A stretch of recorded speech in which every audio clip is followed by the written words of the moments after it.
आखिरी काम। एक बूढ़े कारपेंटर की कहानी। एक बूढ़ा कारपेंटर अपने काम के लिए काफी जाना जाता था। उसके बनाए लकड़ी के घर दूर दूर तक प्रसिद्ध थे। पर अब बूढ़ा हो जाने के कारण उसने सोचा कि बाकी की जिंदगी आराम से गुजारी जाए और वह अगले दिन सुबह सुबह अपने मालिक के पास पहुंचा और बोला, ठेकेदार साहब, मैंने बरसों आपकी सेवा की है, पर अब मैं बाकी का समय आराम से पूजा पाठ में बिताना चाहता हूँ। कृपया मुझे काम छोड़ने की अनुमति दे।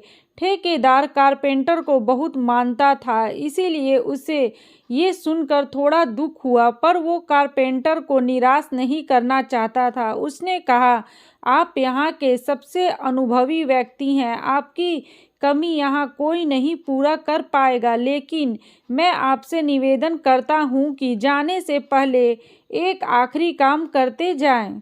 जी, क्या काम करना है? कारपेंटर ने पूछा। मैं चाहता हूँ कि आप जाते जाते हमारे लिए एक और लकड़ी का घर तैयार कर दीजिए। ठेकेदार घर बनाने के लिए जरूरी पैसे देते हुए बोला।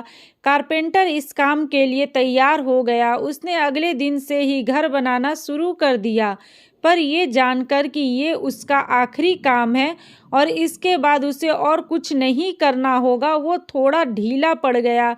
पहले जहां वह बड़ी सावधानी से लकड़ियां चुनता और काटता था, अब बस काम चलाऊ तरीके से ये सब करने लगा। कुछ एक हफ्ते में घर तैयार हो गया और वो ठेकेदार के पास पहुंचा। ठेकेदार साहब, मैंने घर तैयार कर लिया है, अब तो मैं काम छोड़कर जा सकता हूँ। ठेकेदार बोला, हाँ, आप बिल्कुल जा सकते हैं, लेकिन अब आपको अपने पुराने छोटे से घर में जाने की ज़रूरत नहीं है, क्योंकि इस बार जो घर आपने बनाया है वो आपकी बरसों की मेहनत का इनाम है।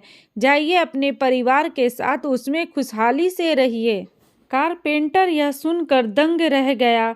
वह मन ही मन सोचने लगा, कहाँ मैंने दूसरों के लिए एक से बढ़कर एक घर बनाए और अपने घर को ही इतने घटिया तरीके से बना बैठा। काश मैंने ये घर भी बाकी घरों की तरह ही बनाया होता।